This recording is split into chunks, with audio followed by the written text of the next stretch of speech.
Të nderuar shikues, ky është Ditari orës 9 dhe në minutat në vijim do të ndiqni. Kriza kushtetuese është serioze dhe po vën në rrezik pluralizmin, deklaroi Ilir Meta pas takimit që zhvilloi me aleatët e Lulzim Bashës.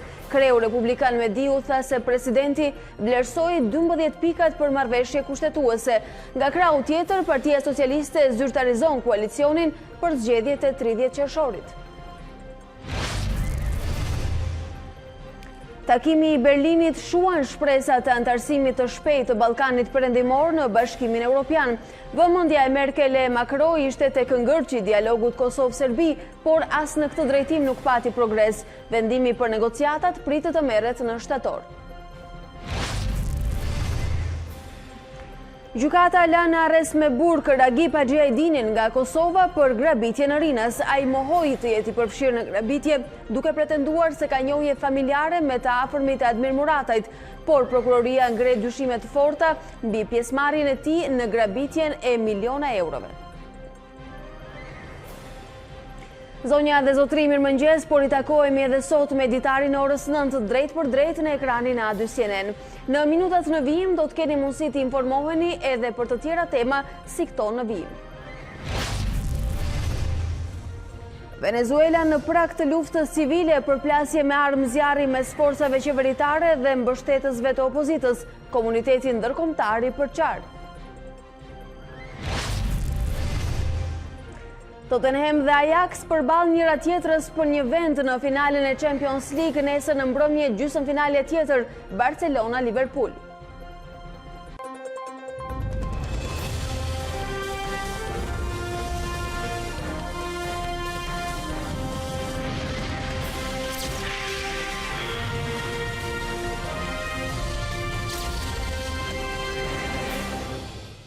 Të nderuar shikues, këtë hapësirë të parë informative për sot këtu në ekranin e A2 CNN do ta nisim me aktualitetin politik në vend.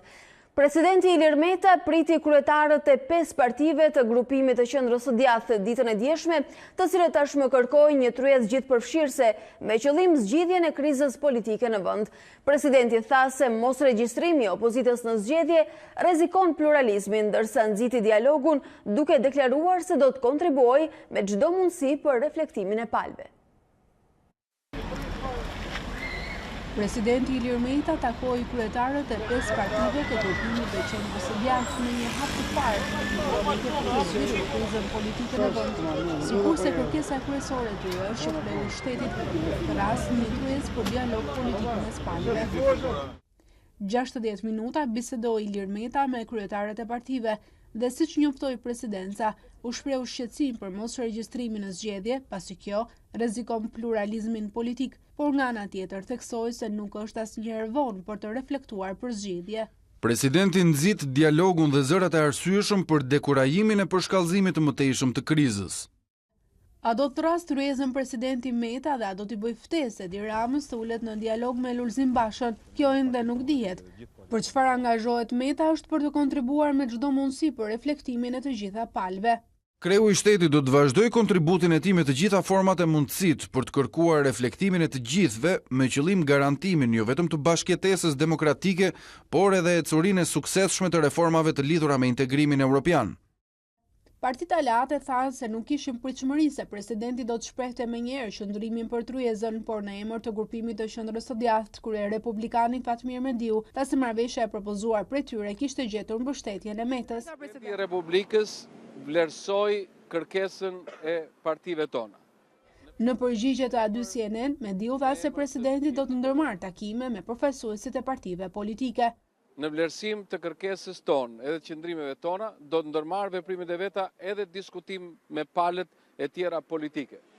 Ndërhyrja e presidentit mund të japë një kthes të re zhvillimeve në vend në kushtet kur mazhoranca deri tani është shprehur e gatshme për dialog, por pa shtyrë datën e zgjedhjeve, ndërsa opozita thotë se negocion vetëm nëse zgjedhjet shtyhen dhe krijohet një qeveri tranzitore.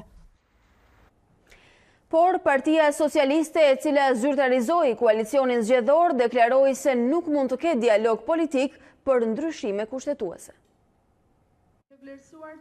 Vasilika Yse konsideron fyese kërkesën e aleatëve të djathtë për të pasur një qeveri tranzitore sa herë ka zgjedhje në 15 vitet e ardhshme. Nënkryetaria e Kuvendit në studion e A2CNN shprehet se nuk do të ketë negociata në kurisë të kushtetues. Është thyese të thuash që për 15 vjet në sa herë të kemi zgjedhje ne duhet të kalojmë në një qeveri tranzitore. Pse i bëjmë atëherë zgjedhjet? Pse ne mandatojmë një qeveri dhe një forcë politike? Nuk besoni më as te vetja. Jo, ky është një nga kërkesat që ata duan të e kanë bërë për të justifikuar pikërisht mos hyrje në zgjedhje.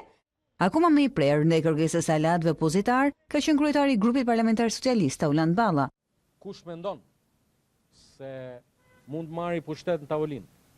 Kush mendon se mund ta përdori kushtetutën apo kodin zgjedhor si një alibi për humbjen e radhës, se ka shumë gabim?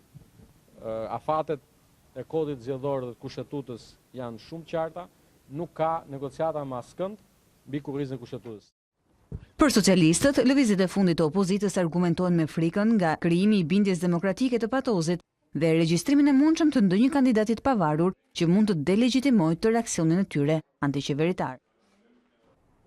Ndërsa pritet një përgjigje nga Edi Rama për uljen tryezën e përbashkët me partitë opozitare dhe presidentin Lulzim Basha ka shtuar presionin me një paralajmërim të fortë. Në 11 maj do të tundet vendi, tha kreu demokratëve, duke u referuar protestës së radhës kombëtare që do të organizojë opozita.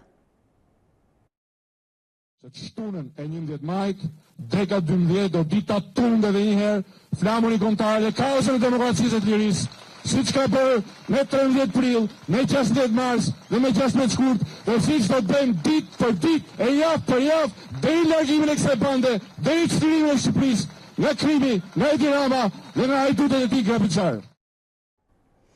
Të nderuar shikues, në studion e Ditarit jemi rikthyer me të ftuarën e parë për mëngjesin e sotëm. Zonja Milva Ekonomi nga Partia Socialiste është bashkuar me ne në studio. Mirëmëngjes dhe mirë se vini, zonja Ekonomi. Mirëmëngjes dhe faleminderit për ftesën. Deri sot pak artikuloi për dialog, megjithatë tashmë palët duket sikur e kanë pikë dhe temë diskutimi mundësinë e dialogimit, ndërkohë që opozita ka kushtet e veta të mirë përcaktuara, të cilat po ua përsërit juve prej javësh, edhe ju duket sikur në këtë moment po flisni për disa kushte dhe disa pika të paprekshme. Në çfarë faze jemi sot? Procesi i dialogut është një proces që është menduar që në krye të herës nga Partia Socialiste. Ju e dini se zoti Rama ka qenë shumë i hapur për të bërë një dialog me partinë opozitare, forcat opozitare në parlament, dhe që në krye të herës ka shfaqur interesin që ne tulemi në një ndryes dialogu, që kështu nuk është hera e parë që kjo artikulohet. Unë kam përshtypjen që tani forcat opozitare kanë parë që nuk mund t'ja dalin dot më me këtë lloj presioni që bëjnë, edhe fakti që është krijuar një parti e re, natyrisht që preson më tepër për çështjen e dialogut dhe po piqet momenti i dialogut. Vetëm se gjërat e rëndësishme që duhet kemi parasysh në dialog lidhen me fatin europian të Shqipërisë, le ta quajmë kështu, ku janë disa gjëra pa negociueshme, që është reforma në drejtësi. Është e pa negociueshme reforma në drejtësi. Është i pa negociueshëm gjithë ky proces i madh. Zonja Ekonomi, pse besoni se preket reforma në drejtësi dhe flisni për ndryshime të cilat nuk do të prekin në asnjë moment kushtetutën? Çfarë do të prekte kushtetutën nga kërkesat aktuale të opozitës? Ju e keni parë, sepse për disa kohë në media për disa orë, platforma e këtyre partive të vogla të opozitës ka qenë prezente. Dhe një nga gjërat që ato kërkojnë është pikërisht kjo, që të rishikohet gjithë reforma në drejtësi nëpërmjet ardhjeve të ekspertëve të tjerë të huaj për të parë këtë reformë. Ndërkohë që është, si të thuash, një jo seriozitet nga ana e tyre për gjithë të proces të madh të reformës në drejtësi dhe për gjitha ndryshimet kushtetuese që reforma në drejtësi kërkoi. Ne jemi në fazën e finalizimit të gjithë procesit të reformës në drejtësi, ku një pjesë e ligjeve ka kaluar me votën e Partisë Demokratike dhe Lëvizjes Socialiste për integrim, një pjesë vetëm me votën e Partisë Socialiste, sepse ato vendosën të bojkotonin procesin. Ndërkohë, duke qenë në finalizim, është e pamundur që ne të kthehemi mbrapsht tani te gjithë ky proces që ndërtuam, duke qenë një nga vendet që kërkuam të bëhemi model në Ballkan dhe duke qenë një nga vendet që rrugtimin tonë Bashkimin Evropian e shikojmë shumë të rëndësishëm. Dhe kapitulli 23 dhe 24 ja dolëm të kthehemi në model? Ne po ja dalim të kthehemi në model. Ju e keni dëgjuar edhe nga ndërkombëtar, siç janë ato që vijnë nga Shtetet e Bashkuara të Amerikës, ekspertë të fushës, apo edhe nga Bashkimi Evropian, që Shqipëria është duke hecur në mënyrë të qëndrueshme drejt procesit të reformimit të sistemit të drejtësisë, ndërkohë që duhet shtoj ritmet e ngjarjeve. Domethënë nuk ka kthim mbrapa nga modeli që kemi Po zgjedhur. flisim për kthim mbrapa në reformën e drejtësisë, megjithëse ngjelet në stadin e një propozimi. Pse duhet ta lexojmë si prekje të kushtetutës dhe jo një mënyrë ndoshta për të rritur eficiencën e procesit i cili është në vijimsi? Sepse procesi ka pasur disa ngërçe që nuk kanë ardhur që kanë ardhur nga bojkoti. Ngërçe që kanë qenë të detyruara të ndërhyjnë edhe forcat të tjera ndërkombëtare, të bindin forcat tona opozitare, që të shkojnë në parlament dhe të votojnë për ndryshimet në kushtetutë dhe për të miratuar disa ligje të rëndësishme të reformës së drejtësisë. Ju e mbani mend në harkun kohor të kësaj legjislature se sa të diskutueshme kanë qenë disa procese që kanë arritur këtu sot. Dhe unë besoj që tani jemi në finalizim që kështu nuk ka më kthim mbrapa nga ky procesi. Dhe mbase kjo është ajo që e bën pikërisht të platformë të forcave opozitare të mendoj që duhet të ketë një dialog për disa çështje, por jo për këto, për disa çështje të tjera që ata i trëmbin që është afati i zgjedhjeve, që nga ana tjetër është një afat që Partia Socialiste thotë që ne nuk e ndryshojmë se do të zbatojmë kushtetutën dhe këtë vendim e ka në dorë presidenti që tashmë e ka marrë. Ju thoni se afati i zgjedhjeve mbetet i paprekshëm. Ky ka qenë qëndrimi juaj fillestare deri më sot kur po flasim. Megjithatë, dje presidenti Meta takoi Partitë Aleate të Partisë Demokratike, ata prezantuan platformën dhe tashmë mbetet pothuajse në dorën e presidentit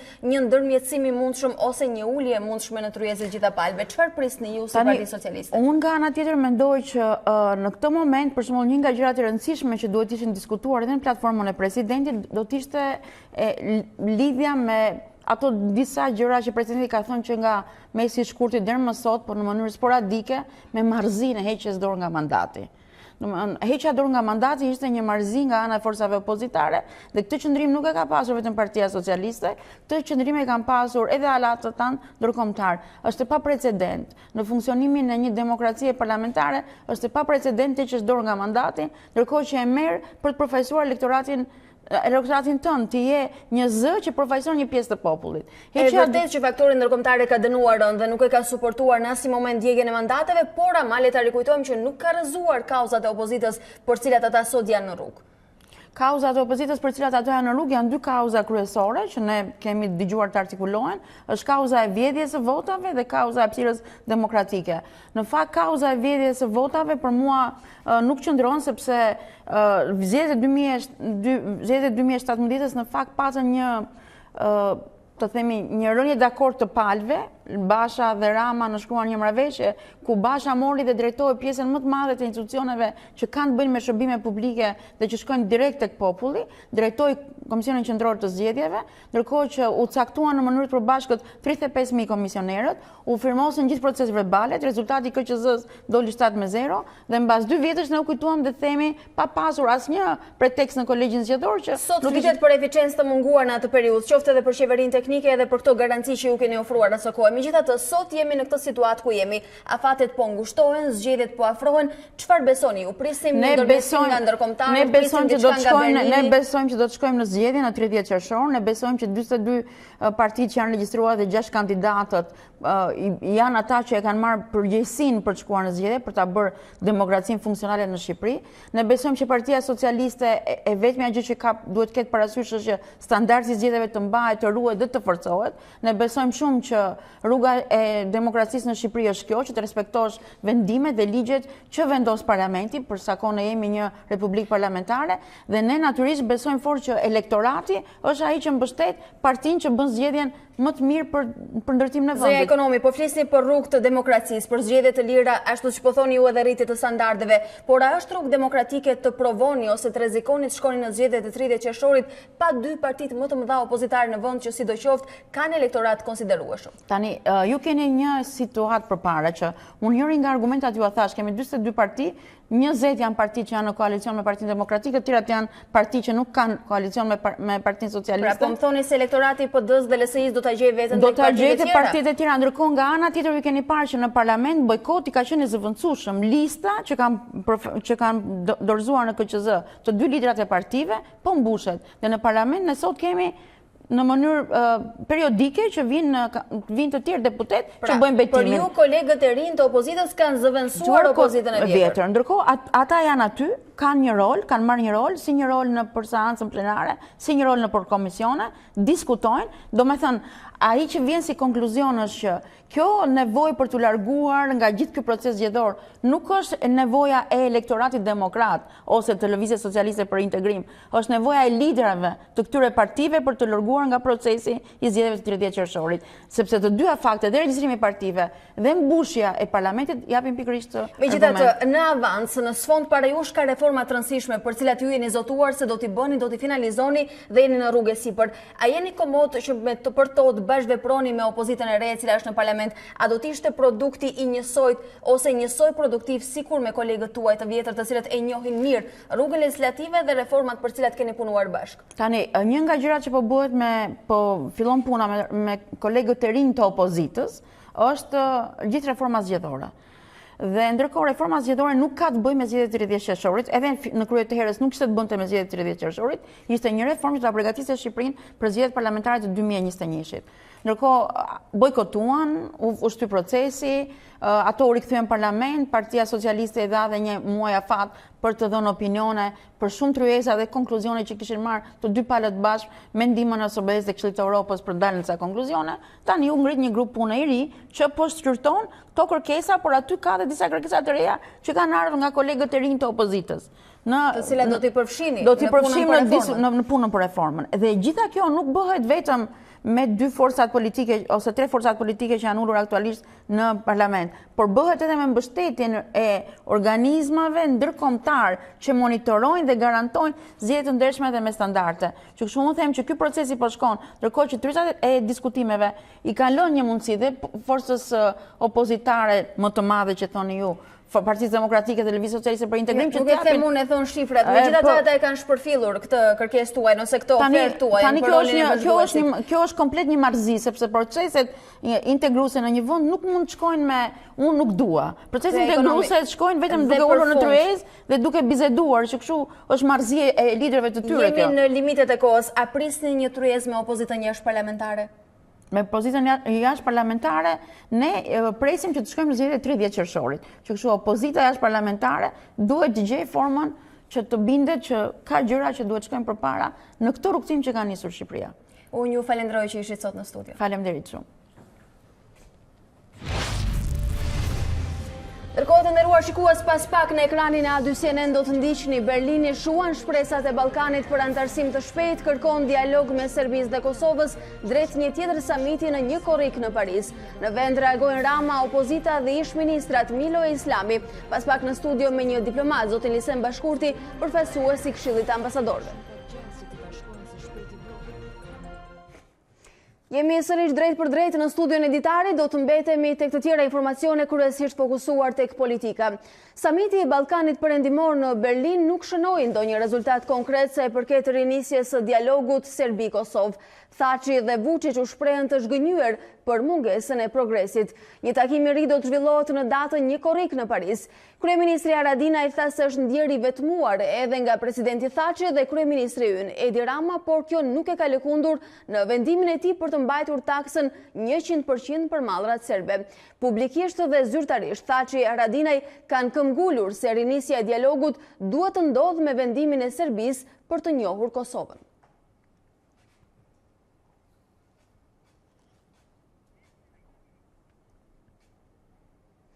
Ndërkohë, kryeministri i vendit Edi Rama ka sulmuar edhe median për lajmet të cilat i ka publikuar nga samiti, i mahnitur nga kazanët e ligësitë e të dëshpëruarve që duan me patjetër dështimin e Shqipërisë dhe dështimin me çdo kusht të procesit të dialogut Kosovë-Serbi gjithashtu.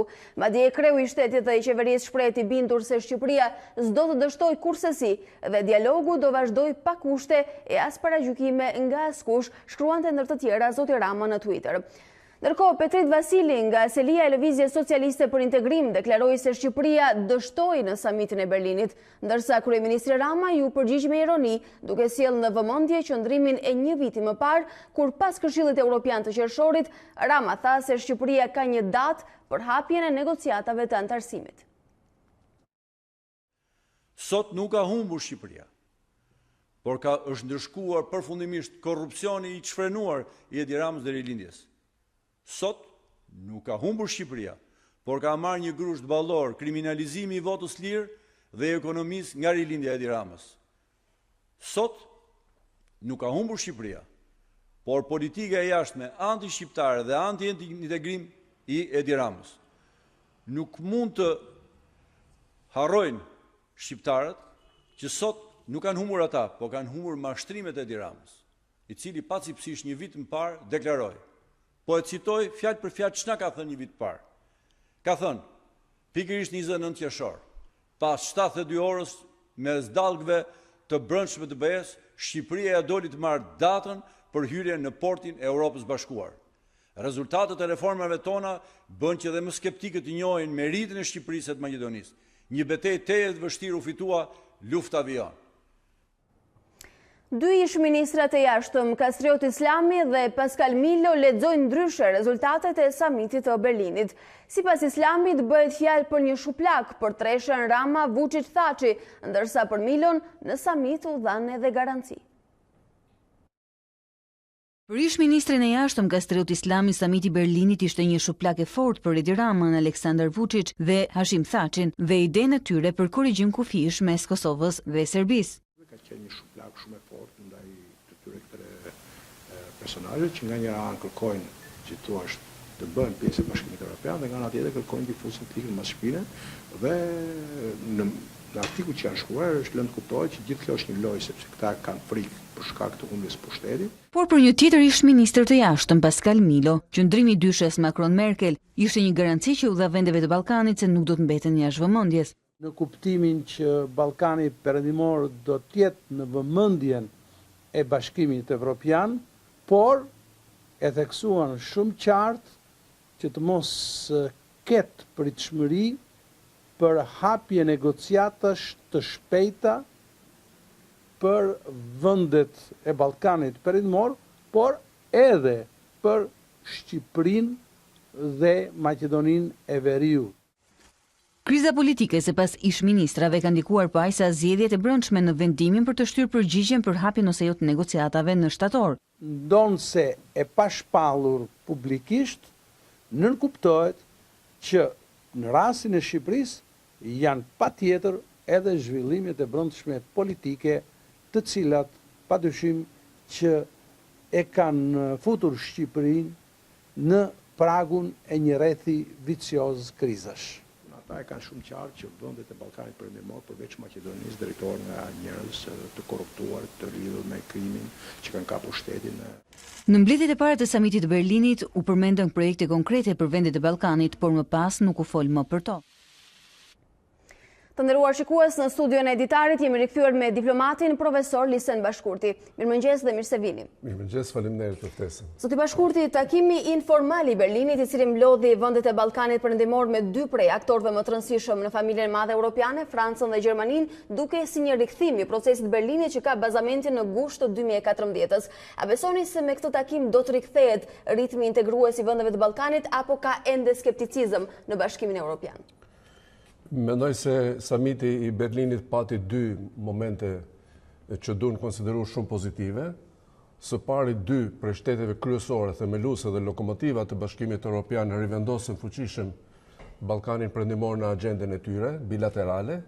Mund thuhet që konsolidimi i dyshes franko-gjermane për të adresuar çështjet e Ballkanit Perëndimor i jep një garanci të patundshme, të padiskutueshme, pa më dyshje për të ardhmen europiane të këtij nën rajoni. Së dyti, fakti që dy shtetet e mëdha janë edhe fuqi botërore njëkohësisht, do të thotë që edhe gjeopolitika e tyre, individuale dhe të dyve së bashku, po rrit prezencën dhe rolin aktiv në Ballkanin Perëndimor, duke pas parasysh që ka një tërheqje relative prania dhe roli aktiv i SBA-s në këtë rajon dhe ka tendenca të faktorëve tjerë jashtë euroatlantik për të rritur prezencën influencën në këtë pjesë të Europës. Mendoj se marrja e rolit më aktiv të Francës dhe Gjermanisë është edhe një garanci ndërkombëtare për stabilitetin gjeopolitik dhe të ardhmen euroatlantike të rajonit. Pra kjo dëshmon një suport mbështetës përveç SBA-ve, tashmë kemi edhe vendet më të rëndësishme të familjes madhe europiane, të cilat e fortifikojnë suportin për vendet e Ballkanit. Padyshim, Në fund të këtij takimi informal, palët megjithatë dolën me një deklaratë përbashkët me një dokument i cili mban firmat e të gjithëve. Ndër të tjera, pikat më të rëndësishme janë komplimentet për zgjidhjen e ngërçit Maqedoninë e Veriut për çështjen e emrit, flitet për dakordancën mes Kosovës dhe Serbisë për të arritur një marrëveshje dhe për të implementuar marrëveshjet e arritura deri më sot dhe për një zonë ekonomike rajonale e cila do dirigjohet nga Berlini dhe Franca. Si u duket dokumenti në tërësi, ndonse një produkt konkret nuk lexohet në të? Po, ka element afirmativ në këtë dokument, sikundër ka dhe qëndrime të caktuara për perspektiven e rajonit. Afirmative është zgjidhja që u bë me marrëveshjen e Prespës, që është padyshim një prej kapërcimit të ngërçeve më serioze që pati Ballkani Perëndimor në marrëdhëniet midis Maqedonisë Veriut dhe Greqisë, si dhe mënyra europiane e zgjidhjes së krize me mjete politiko-diplomatike, tregon që kur ka vullnet të mirë dhe kur ka qeverisje të mirë, kur ka leadership me përgjegjësi dhe që kanë kurajon dhe aftësinë për të kapërcyer krizat, do të thotë që edhe Ballkani Perëndimor mund të ecë në rrugën e vlerave dhe të linjave të Bashkimit Evropian. Në ana tjetër janë 3 dimensione që përcaktohen në pjesën tjetër të dokumentit, janë çështjet e sigurisë, çështjet e zhvillimit ekonomik rajonal dhe aspektet të përmbushjes së reformave që ka Bashkimi Evropian për zgjerimin e mëtejshëm në këtë pjesë të Evropës. Çështjet e sigurisë lidhen kryesisht me dialogun Kosovë-Serbi, ngërçi i krijuar pas 2016-2017, ose me bllokimin e negociatave, do të thotë që ka një lloj stagnacioni në procesin e dialogut. Mund të thuhet që komisionera për punë të jashtme Mogherini nuk arriti ta menaxhonte siç duhej me dinamikën e dur dhe me alternativa të frymës të filozofisë politike europiane të dialog, kështu që palët kanë kaluar në një stagnacion, pothuajse në marrëdhënie midis tyre, dhe kjo ka rritur tensionin dhe elementet e pasigurisë. Së dyti janë projekte të mëdha zhvillimit rajonal që quhen konektiviteti, zhvillimet ekonomike, infrastrukturore, të lëvizjes së njerëzve, kapitaleve, të madrave, sidomos të rinisë dhe me krijimin e qendrës rajonale të rinisë. Gjithashtu, samiti i Berlinit konfirmoi mbështetjen e saj, gjithë të thotë që mbështetja për rinin është mbështetje për perspektiven e rajonit. Së treti mund të thoja që janë elementet e reformave që duhet përmbushin vendet individuale të Bashkimit të Ballkanit Perëndimor për të ankuruar sa më shpejt Bashkimin Evropian. Për te këtij dokumenti të hartuar nga palët dhe asaj që është e shkruar mbi letër, a besoni se mos qëndrimi në unison i liderëve kosovar, të cilët shkruan me pretendime për zgjidhjen e disa për çështjeve më të rëndësishme që e mbajnë pezull Kosovën, por dhe Serbinë, i ka penalizuar ata në marrjen e një rezultati konkret nga 2 liderët që zakonisht kanë qenë edhe pesha balancuese për vendime të rëndësishme? Mund të thuhet që ajo që vrehet dhe që mjerisht nuk e kam konstatuar në shumë interpretime dhe analiza të bëra mbi samitin është që vendet e Ballkanit Perëndimor kanë ndryshuar shpejtësitë e tyre në çastin ndaj Bashkimit Evropian. Nuk mendoj se vrejnë kthime prapa, siç edhe interpretohen nga ndonjëherë shpeshherë të motivuara politikisht për arsye të ndryshme. Ka më shumë lëvizje shpejtësish. Për shembull, Maqedonia nga një periudhë stagnacioni dhe krize shumë afatgjate lëvizi më me shpejtësi në parafrimin e reformave dhe realizimin e tyre drejt portave të Bashkimit Evropian. Shqipëria vret që ka ngadalësim të shpejtësisë, ka një rënje të shpejtësisë, pra ka një lodhje, një konsumim për realizimin dhe implementimin më të shpejtë reformave, sikur dhe ka edhe reforma të pothuajse të bllokuara. Pra, rënja e shpejtësisë interpretohet nga dikush si kthim prapa, nga dikush si stagnacion. Ka vende tjera që gjithashtu janë të bllokuara, siç është Kosova dhe Serbia, ngërçi midis tyre. Mungesa e unitetit politik brenda për brenda faktorëve politike shtetërore në Kosovë, padyshim që ka pas ndikimin e vet, por unë gjithnjë mendoj që faktori kryesor për bllokimin e dialogut është kryesisht Serbia, e cila nuk pranon realitetin Kosovës si shtet i pavarur dhe sovran, dhe për këtë arsye ka bllokuar një pjesë të madhe të marrëveshjeve të firmosura në Bruksel nga 2013 këtej. Megjithatë, një lajm i mirë që predominoi pjesën post takimit në Berlin ishte fakti se kapitulli për shkëmbimin e territoreve mes Kosovës dhe Serbisë duket sikur mbeti dhe përfundoi atje. E besoni këtë version sepse deri më dje diskutohej zëshëm nga të gjitha palët? Mendoj se është një nga momentet më të rëndësishme. 2 fuqit kryesore të Bashkimit Evropian, njëkohësisht 2 prej fuqive globale të rëndësishme të rendit sot në politikë botërore kundërshtojnë me vendosmëri ndryshimin e kufive ose shkëmbimin e territoreve, si një kthim prapa në parimet dhe vlerat e Bashkimit Evropian në tërësi. Kjo është më rëndësishme se sa zgjidhjet e vogla ballkanike. Do të thotë kundërshtojnë vendosmërisht dhe pa me dyshje krijimin e shtetet bazuar në linjat etnike, sepse rrëzon parimet themelore të demokracisë pluraliste dhe multietnike mbi të cilat është ngritur dhe funksionon në Europa që nga periudha pas luftës së dytë botërore. Pra, ndalimi i këtij procesi, stopimi i kësaj qasje krykput të gabuar antihistorike është një vlerë shumë e rëndësishme për garantimin e zgjidhjeve të formatit evropian edhe në dialogun Kosovë-Serbi dhe garanci dhe stabilitet për rajonin dhe vazhdimin e europianizimit të tij. Për të kthyer në sekondat e fundit edhe në vend, zonja Merkel dhe zoti Macron preferuan të tregoheshin të kujdesshëm dhe të qartë se procesi i integrimit të vendeve aspirante nuk ishte në fokus të këtij takimi. Ata donin të flisnin dhe zgjidhnin të jepnin një formulë për krizat të cilat po kalojnë vendet e Ballkanit. Këtu përfshihemi edhe ne, të cilët jemi aktualisht në një ngërç politik. A besoni se ka pasur një tërheqje veshi ose një sugjerim për kryeministrin Rama, i cili tashmë kthehet në Tiranë, ndoshta me një drejtim të ri për krizën në vend? Unë mendoj se një prej faktorëve kryesor edhe për heshtjen e këtij samiti në qasjen direkte ndaj Shqipërisë dhe zgjerimit është pikërisht edhe kriza e brendshme që karakterizon këto shtete. Edhe Shqipëria është përfshirë në një krizë të brendshme, ato që nuk kanë sy nuk e shohin, ose ato që shohin dhe përpiqen ta deformojnë bën një gabim shumë të madh. Vendi është futur në një krizë kolaps politik e institucional. Reformat kryesore janë ngadalësuar, një pjesë e tyre janë stopuar, janë ndaluar. Situata mund të përkeqësohet akoma më tej. Dhe kjo ka të bëjë me cënimet serioze të parimeve dhe funksionimit të demokracisë në Shqipëri, parime themelore të kushtetutës sonë dhe që përbëjnë frymën europiane të zhvillimit. Mendoj se iniciativa fundit e disa partive opozitare për të takuar me presidentin e Republikës zotin Meta është shumë pozitive. Është një nga dritat e jeshile që shikojmë në këtë situatë shumë të tensionuar dhe kaotike të vendit. Unë që nga shkurti vetë kam shkruar disa shkrimet që kam kërkuar angazhimin e presidentit si faktor kushtetues dhe ekuilibri politik, por ka patur element skepticizmi kryesisht nga majoranca, por nuk kanë munguar edhe elementet skepticizmit nga palët opozitës. A besoni se kjo nismë e partive të vogla aleate do të shërbejë si katalizator për t'i përafruar më në fund palët? Unë mendoj se është një nismë pozitive. Kjo do të varet shumë se sa do të kenë vullnet palët, por unë mendoj se është krejt e qartë që faktori ndërkombëtar nuk dëshon të intermediojë në krizat e brendshme. Këto për dy arsye. Para se Shqipëria tashmë është në 30 vjet procese demokratike, pluraliste, konsoliduese dhe duhet të tregojë aftësinë për të kapërcyer dhe zgjidhur krizat e saj të brendshme dhe duhet të tregojë me këtë edhe aftësinë për të kontribuar në paqen dhe stabilitetin në rajon. Për këtë arsye do të jetë faktori duket se ka provuar një bashkëmëri për arbitrimin e faktorit ndërkombëtar nga kriza në krizë. As nuk duhet presin ma faktori politik shqiptar, majoranca, opozita dhe aktorë të tjerë kushtetues shtetëror që mund të kenë ndërmjetësim ndërkombëtar. Kjo do të rrisë përgjësinë dhe duhet mësohet faktori ndërkombëtar, ashtu siç futet në krizë, duhet di edhe të gjejë rrugët dhe mekanizmat për dalje nga kriza. Zoti Bashkurti, unë ju falenderoj shumë që ishit sot këtu. Faleminderit shumë juve.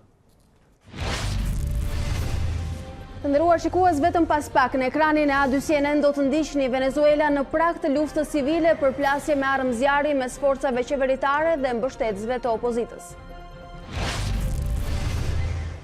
Ajax triumfoi ndaj Tottenham dhe tashmë ndodhet një hap pranë finales së Champions League. Sonte gjysmëfinalja tjetër, Barcelona-Liverpool.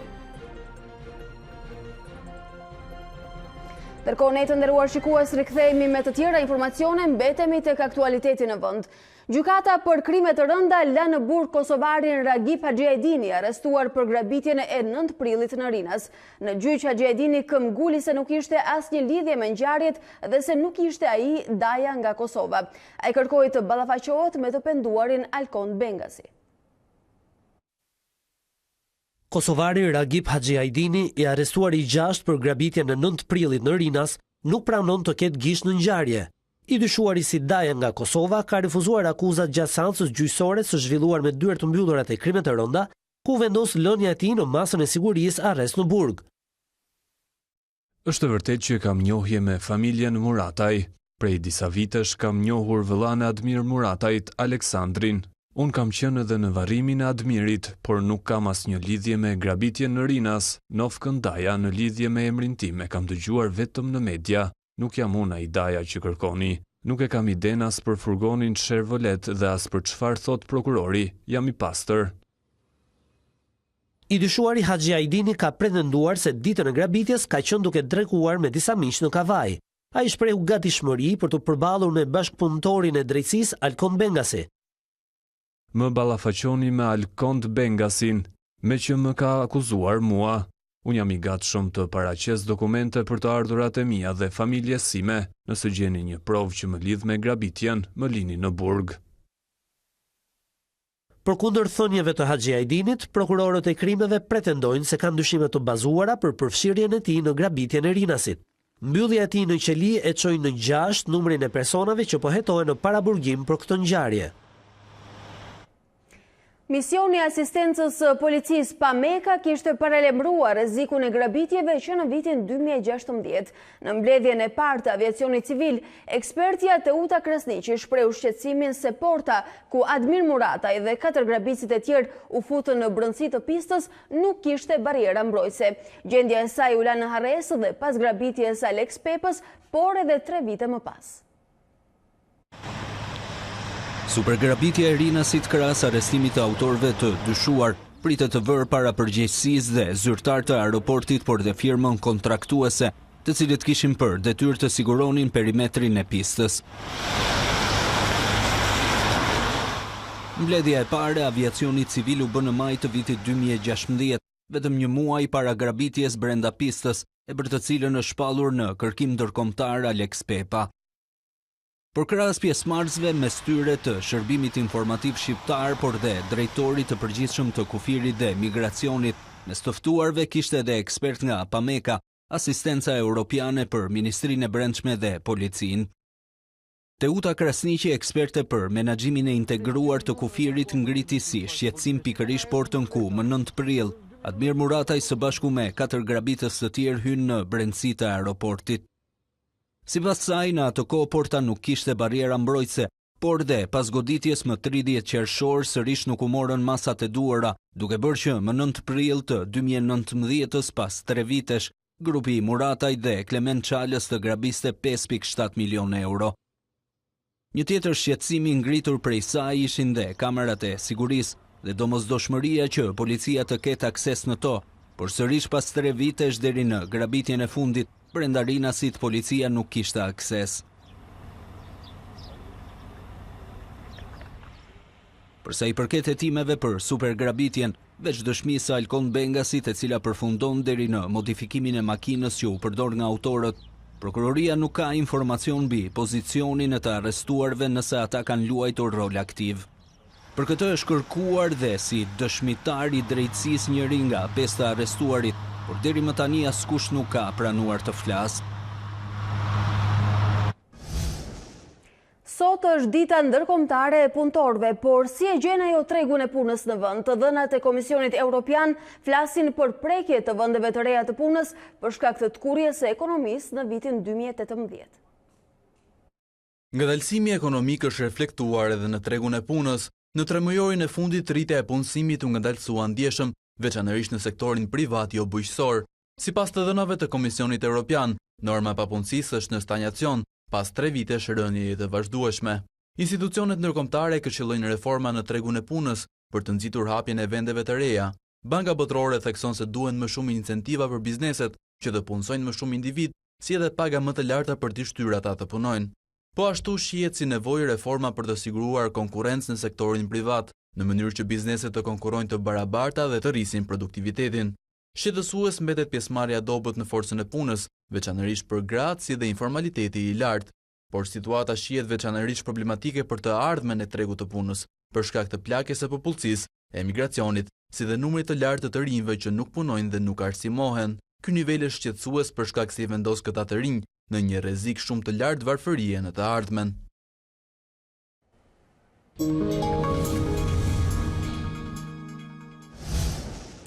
Momenti për të njohur me zhvillimet nga politika ndërkombëtare. Venezuela në prag të luftës civile, përplasje me armë zjarri mes forcave qeveritare dhe mbështetësve të opozitës. Presidenti Maduro thot se situata është nën kontroll, ndërsa opozitari Guaido vjen tentativën për rrëzimin e tij. Shtetet e Bashkuara me disa vende të tjera tashmë janë arrestuar në krah të liderit të opozitës, ndërsa Rusia, Kina dhe Turqia vijojnë mbështetjen e tyre për Maduron. Tensioni i lartë në Venezuelë ndërsa vendi po shkon drejt një lufte civile.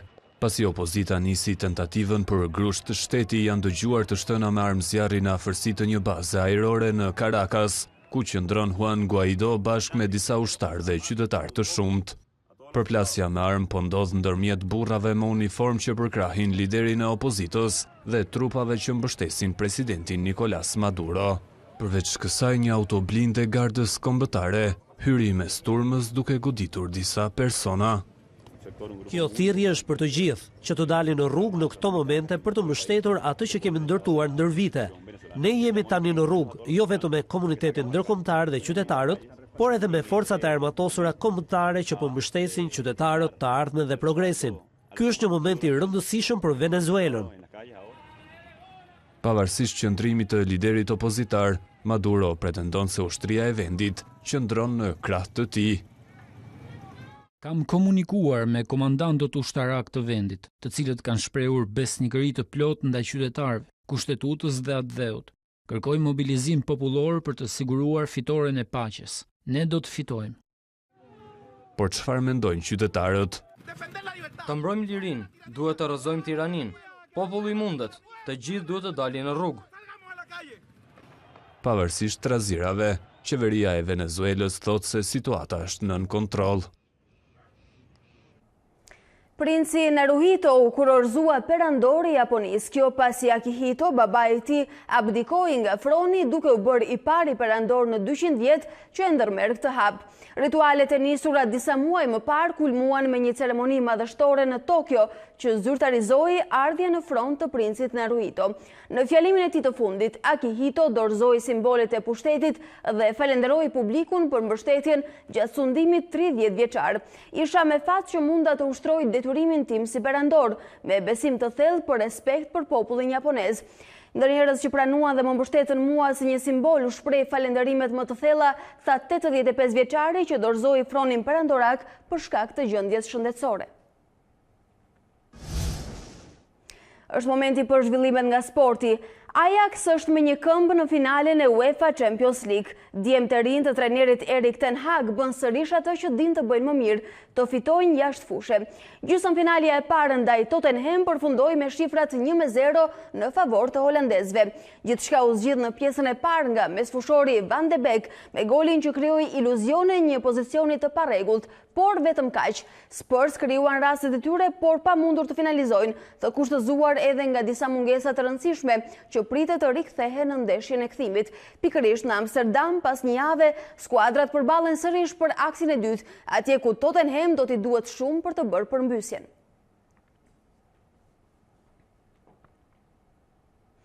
Në ndeshjen Ajax-Tottenham pati edhe një epizod të frikshëm gjatë një dy luftimi me portierin Onana dhe shokun e tij të skuadrës, mbrojtësi Jan Jertogen u dëmtua rënd duke mbetur i shtrirë në fushë për disa minuta. Përplasja e fortë i shkaktoi mbrojtësit frakturë në pjesën e hundës. 32 vjeçari mori menjëherë ndihmën mjekësore pas gjakderdhjes së madhe dhe tentoi të rifutej në lojë pas mjekimit. Por tronditja ishte e madhe sa që ai u zëvendësua menjëherë. Madje u desh edhe ndihma e trajnerit Pochettino pasi Vertonghen pati marrje mendsh dhe të vjella gjatë daljes nga fusha.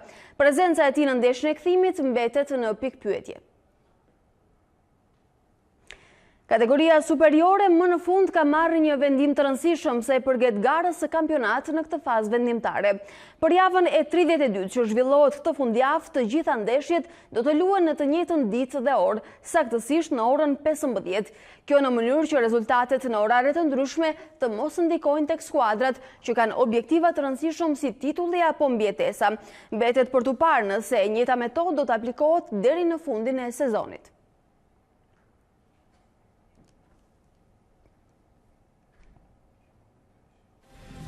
Të nderuar shikues, ne shohim bashkë dhe njëherë zhvillimet kryesore të këtij ditari. Kriza kushtetuese është serioze dhe po vën në rrezik pluralizmin, deklaroi Meta pas takimit që zhvilloi me aleatët e EPD-s. Basha shton edhe presionin për protestën e 11 majit. Gjykata la në arrest me burg Ragip Haxhiajdinin nga Kosova për grabitjen në Rinas. Prokuroria ngre dyshime të forta mbi pjesëmarrjen e tij në grabitjen e miliona eurove. Venezuela në prag të luftës civile për plasje me armë zjarri mes forcave qeveritare dhe mbështetësve të opozitës. Ajax triumfoi ndaj Tottenham dhe tashmë ndodhe një hap pranë finales së Champions League. Sonte në mbrëmje gjysmëfinalja tjetër Barcelona-Liverpool. Zonja dhe zotëri, kjo ishte gjithçka e përgatitur për ditarin e këtij mëngjesi. Për të rejat dhe informacionet e minutave dhe orëve të fundit nga vendi, rajoni, por dhe bota, ju ftoj të na ndiqni në rrjetet tona sociale, në Facebook dhe Instagram dhe faqen tonë të webit a2cnn.com. Unë ju falenderoj për vëmendjen tuaj, bashkë ndarni këtu.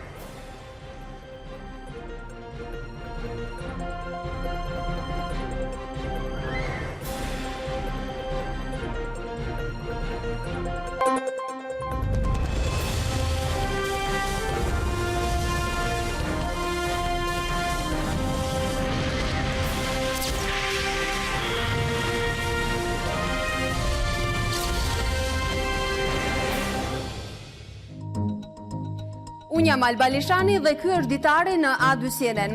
Për të parë të gjitha videot e Ditarit, klikoni subscribe.